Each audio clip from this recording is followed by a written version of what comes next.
Lord, అందరికీ వందనాలు. ఈరోజు దేవుని వాక్యం అనే కార్యక్రమానికి మీకు అందరికీ ఆహ్వానం తెలియజేస్తున్నాను.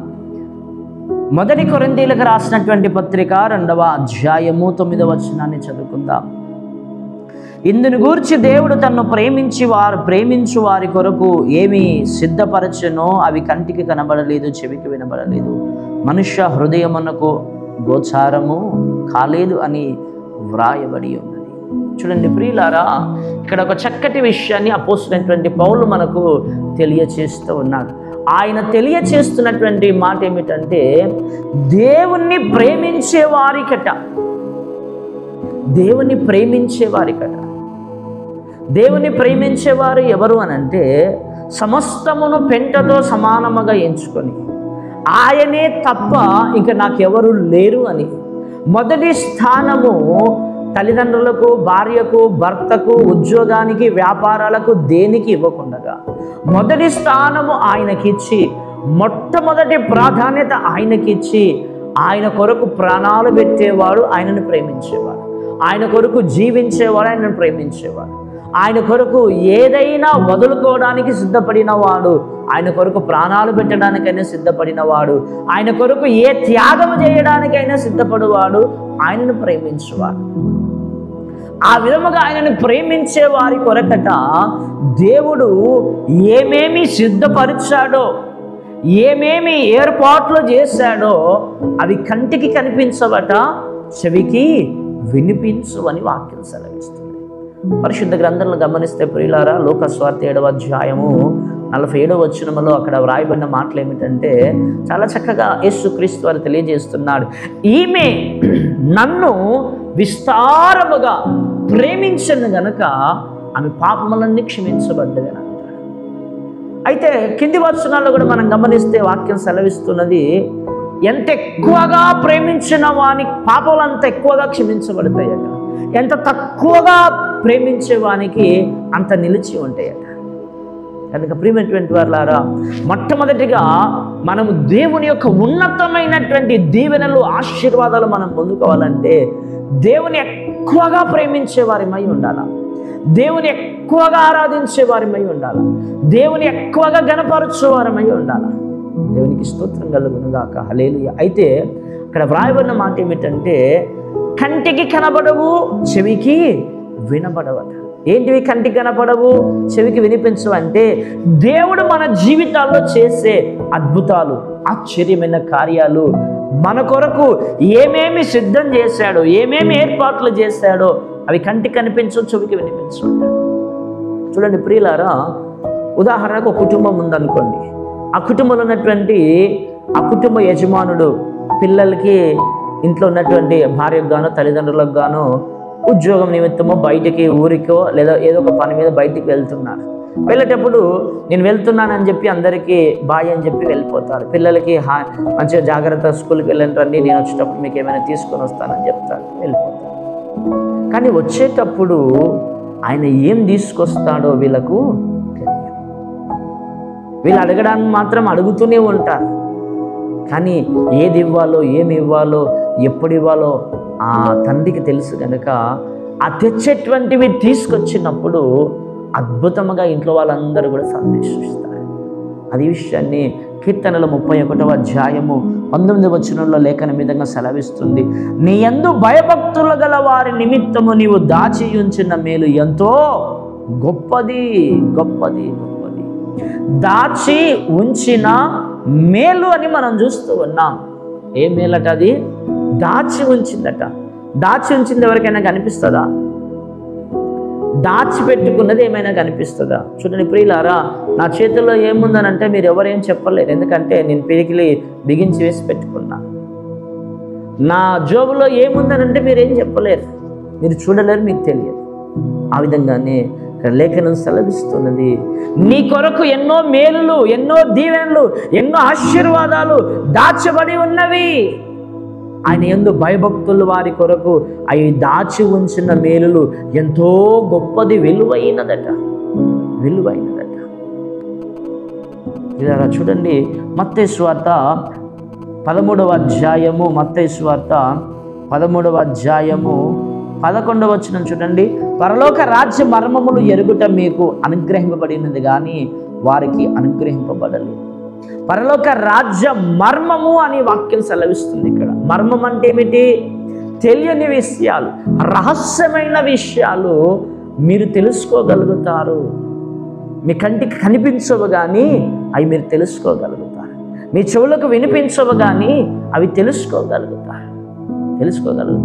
ఇర్మియా 33:3 అంటాడు కదా, నేను నీకు మొరపెట్టు, నీవు నాకు మొరపెట్టుము, నీవు గ్రహింపలేని గూఢమైన మర్మముతో కూడినటువంటి సంగతులను నేను నీకు తెలియచేస్తాను అంటాడు.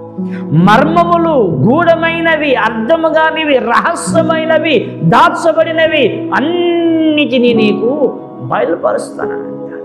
ఈరోజు చాలామంది వేదన పడుతున్నారు, బాధపడుతున్నారు, కునిగిపోతున్నారు, నలిగిపోతున్నారు.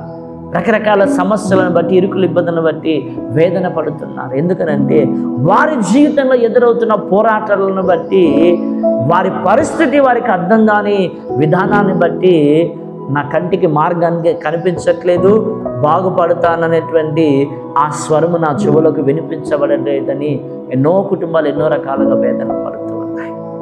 ప్రియులారా, ఒక మాట చెప్పి ముగిస్తాను, జాగ్రత్తగా వినండి. ఒక రోజట సంఘములో ఆరాధన జరుగుతూ ఉన్నదట. ఆ సంఘ ఆరాధనకు దైవజనుడి ఇంట్లో మరి సేవకురానికి చెప్పేసి వెళ్ళిపోయాడట. ఆరాధనకి వెళ్ళిపోయి ఆరాధనంతా అద్భుతముగా జరిగించి ముగించుకొని తిరుగు ప్రయాణం అవుతూ ఉన్నప్పుడు ఆ పాస్టర్ గారు ఇంటికి ఫోన్ చేసి, నా కొరకు భోజనం సిద్ధం చేయకమ్మా, ఇక్కడ నేను భోజనం చేసి వస్తున్నానని చెప్పి చెప్పడానికి తన ఇంటికి ఫోన్ చేశాడట. తన ఇంటికి ఫోన్ చేసినప్పుడు ఫోను తను లేపలేదట. ఫోన్ లేపకపోతే సరే మంచిది, ఫోన్ లేపట్లేదు కదా, మరి నైట్ అయిపోయింది, పడుకుందో లేదంటే ప్రార్థన చేసుకుంటుందో, సరే ఎందుకులే అని చెప్పేసి ఇంకా మరలా డిస్టర్బ్ చేయకుండా ఆయన ఇంటికి వెళ్ళిపోయాడట. ఇంటికి వెళ్ళిపోయిన తర్వాత తనని అడిగాడట, పాస్టర్ గారిని. పాస్టర్ గారు అడిగాడట, నేను ఫోన్ చేశాను కదా, నువ్వు ఫోన్ ఎందుకు లేపలేదు అని అన్నాడట. నేను ఫోన్ లేపలేదంటే నాకు ఫోనే రాలేదని. లేదు, నేను నీకు ఫోన్ చేశాను, ఇదిగో చూడు నంబర్ ఇక్కడ ఉంది, నా ఫోన్లో ఉంది, నేను ఫోన్ చేశానంటే, సరే చూడు, మరి నా దగ్గర కూడా ఫోన్ ఉంది కదా, దీంట్లో ఫోన్ చూడు, నాకు ఫోనే రాలేదని. సరే మంచిది, అది అయిపోయింది. దాని తర్వాత ఆదివారం రోజు సంఘములో ఆరాధన జరుగుతూ ఉన్నదట. సంఘములో ఆరాధన జరుగుతూ ఉండగా ఆ పాటలు, వాక్యం అంతా అయిపోయిన తర్వాత సాక్ష్యాలకు సమయం వచ్చిందట. ఆ సాక్ష్యాల సమయం వచ్చినప్పుడు ఒక కొత్త వ్యక్తి వచ్చాడట. కొత్త వ్యక్తి వచ్చి ఆయన సాక్ష్యం చెప్పడానికి నిలబడ్డాడట. నిలబడ్డప్పుడు ఆయనకు మైక్ ఇచ్చారు, ఆయన సాక్ష్యం చెప్తూ ఉన్నాడట. ఆయన ఏమని సాక్ష్యం చెప్తున్నాడని అంటే, ప్రియులారా గమనించండి, ఆయన చెప్పిన మాట ఏమిటంటే, నా జీవితంలో, నా బ్రతుకులో ఎన్నో కష్టాలు, ఎన్నో శ్రమలు, ఎన్నో ఇబ్బందులను ఎదుర్కొంటూ ఉన్నాను. వాటిని బట్టి బయటపడతానని, బాగుపడతానని ఆశలు, నమ్మకాలన్నీ నేను కోల్పోయాను. ఇక చివరికి నాకున్న పరిస్థితులను బట్టి చావు తప్ప నాకేం కనిపించలేదు. కనుక చివరిగా నేను ఒక మాట దేవుని అడిగాను, ప్రభువా, నా పరిస్థితుల నుంచి నువ్వు గట్టెక్కించగలిగితే, నన్ను ఒడ్డెక్కించగలిగితే, నన్ను బాగు చేయగలిగితే ఒక్క 2 నిమిషాల్లో నీకు టైం ఇస్తున్నానుతో మాట్లాడు, లేదంటే నేను ఉరిపెట్టుకొని చనిపోతానని ఫిక్స్ అయిపోయాడట. చూడండి ప్రియులారా, ఆ విధముగా నిర్ణయించుకొని ఇక తాను రెడీ అవుతూ తను మరణించడానికి సిద్ధపడుతూ ఉండగా అప్పుడు ఒక ఫోన్ వచ్చిందట. ఆ ఫోన్లో, అందరి ఫోన్లో దాన్ని ఏమంటారు, ట్రూ కాలర్ అంటారు కదా, ఆ ట్రూ కాలర్లో ఫోన్లో అక్కడ వచ్చినటువంటి నేమ్ ఏంటంటే సర్వశక్తిగల దేవుడు అని పేరు వచ్చిందట. సర్వశక్తిగల దేవుడు అని పేరు వచ్చిందట. సర్వశక్తిగల దేవుడు అని పేరు వచ్చిందట. ఆ పేరును చూసినప్పుడు నేను ఆశ్చర్యపోయాడట. ఎవరు నాకు ఫోన్ చేస్తున్నారు, ఎవరు నాకు ఫోన్ చేస్తున్నారు, సర్వశక్తిగల దేవుడు, సర్వశక్తిగల దేవుడు అని పేరు వస్తుందని ఆశ్చర్యపోయాడట. ఆశ్చర్యపోయి ఆ విధంగానే మౌనముగా ఉండిపోయాడట. నేను సర్వశక్తిగల దేవుని అంటున్నాడు. ఆ ఫోన్లో వచ్చిన మాట పదే పదే తన తలంపుల ఆలోచనలు పని చేస్తుండగా సరే మంచిది అని చెప్పి ఆగిపోయి అలా పడుకున్నాడట. తిరిగి లేచి మరలా ఆదివారం ఆరాధనకు వెళ్ళాడట. ఆ రోజు వాక్యం ద్వారా ఎంతో బలపడ్డాడట, పశ్చాత్తాపడ్డాడట. అప్పుడు ఆయన సాక్ష్యం ఇస్తూ చెప్తున్న మాట ఏమిటంటే, నేను ఆ రోజు ఆత్మహత్య చేసుకొని చనిపోవాలనుకున్నాను. నేను ఫోన్ చూస్తే నా ఫోన్లో సర్వశక్తి గల దేవుడు అని పేరు వచ్చింది. అయితే ఇక్కడ జరిగిన విషయం ఏంటంటే, పాస్టర్ గారు పాస్టమ్మకు ఫోన్ చేశారు. ఈ ఫోను పాస్టమ్మకు కనెక్ట్ అవ్వలేదు, అక్కడ ఈ వ్యక్తికి కనెక్ట్ అయిపోయింది. ఈ వ్యక్తికి కనెక్ట్ అయిపోయినప్పుడు అక్కడ జరిగినటువంటి విషయం ఏంటంటే ప్రియులారా, ఆ ఫోన్ ఈయన లేపలేదు, మాట్లాడలేదు, అక్కడ పేరు వచ్చింది. ఆ పేరును చూసి ఈయన మార్చబడ్డాడు. అంటే దేవుడు చేసేటువంటి మేలులు, దేవుడు చేసేటువంటి కార్యములు ఎలా ఉంటాయంటే, అవి కంటికి కనిపించవు, చెవికి వినిపించవు, అవి అద్భుతముగా ఉంటాయి. మనం కూడా కొన్ని సందర్భాల్లో ఫోన్లు చేస్తుంటాం. మన తెలిసిన వారికి కానీ, మన ఇంటి వారికి కానీ ఫీడ్ చేసుకున్నటువంటి నంబర్ అయినా కూడా మన వారికి కనెక్ట్ అవ్వకుండా వేరే ఎవరికి కనెక్ట్ అవుతూ ఉంటుంది.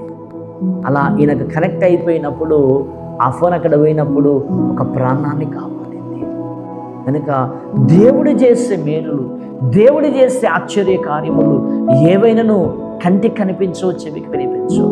నా పరిస్థితి ఎలా అయిపోయింది, నా బ్రతికి ఇలా అయిపోయింది, నా కుటుంబం ఇలా అయిపోయింది, నేను ఇలా దిగజారిపోయాను, నా పరిస్థితులు ఏమిటని ఆందోళన చెందకు, కలవరపడకు, అనేకమైనటువంటి వ్యర్థమైన ఆలోచనలు చెయ్యకు.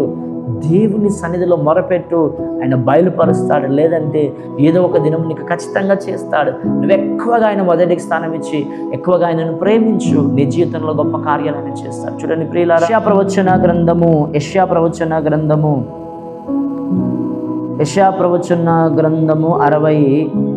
64వ అధ్యాయం 64వ అధ్యాయము 4వ వచనాన్ని చదువుకుందాం. 4వ వచనం, తన కొరకు కనిపెట్టు వాని విషయమై నీవు తప్ప తన కార్యము సఫలము చేయు మరి ఏ దేవునిని ఎవడు నే కాలమున చూచి ఉండలేదు. అట్టి దేవుడు కలడన్న సమాచారము మనుషులకు వినబడలేదు, అట్టి సంగతి వారికి తెలియబడలేదు. ఇట్టి దేవుడు కలడన్న, ఇట్టి కార్యములు చేయగల దేవుడు అన్న సమాచారము ఏ దేశంలో కానీ, ఏ ప్రాంతంలో కానీ కనబడలేదు, వినబడలేదు దేవుని కొరకు కనిపెట్టుకున్న వారికి.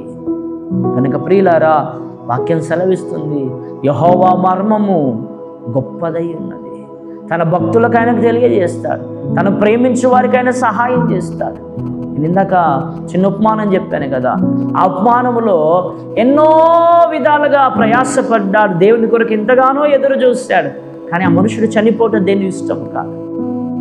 ఆ మనుషుడు చనిపోవటం దేవుని ఇష్టం కాదు. కనుక ఆ మనుషుని ఏం చేశాడంటే దేవుడు ఒక్క ఫోన్ ద్వారా రక్షించాడు. కనిపెట్టుకున్నాడు. చిట్ట చివరిగా ఓపిక లేక నశించిపోవాలనుకున్నాడు. వాక్యం సెలవిస్తుంది, మీరు మీ ఓర్పు చేత మీ ప్రాణములను దక్కించుకుంటారని వాక్యం సెలవిస్తుంది. కనుక ప్రియులారా, ఉదయ కాల సమయమందు మరి ఏ దేవుణ్ణి ఎవడు నే కాలమున చూచి అట్టి దేవుడు కలడన్న సమాచారం మనుషులకు వినబడలేదు. అవును ప్రియులారా, నువ్వు నమ్మిన దేవుని కంటే ఇంకా గొప్ప దేవుడు ఉన్నాడనే సమాచారము ఎక్కడ లేదు, ఏ ప్రాంతంలో లేదు, ఏ దేశంలో లేదు.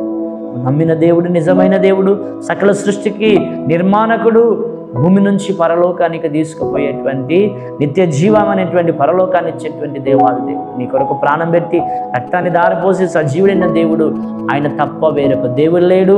ఆయన చేసే కార్యములు అతి గంభీరములై ఉన్నాయి. కనుక ప్రియులారా, ఎక్కువగా నువ్వు ఆయనను ప్రేమించు, ఆయన కొరకు కనిపెట్టుకొనుము, ఓర్పుతో సహనముతో ఉండుము. నీ జీవితంలో కని విని ఎరగని రీతిగా అద్భుతాలు నీ జీవితంలో జరిగిస్తాడు. అట్టి కృప త్రేక దేవుడు మనకిచ్చునుగాక. ఆమేన్. ప్రార్థన.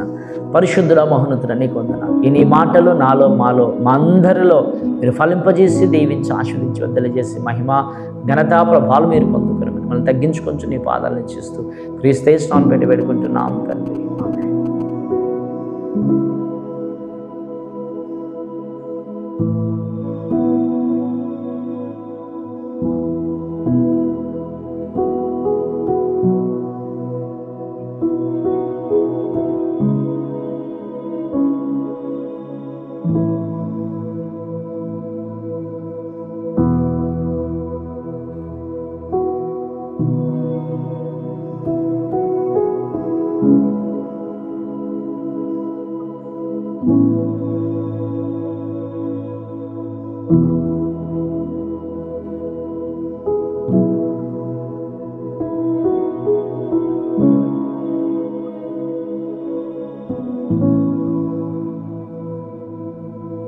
ఆమేన్.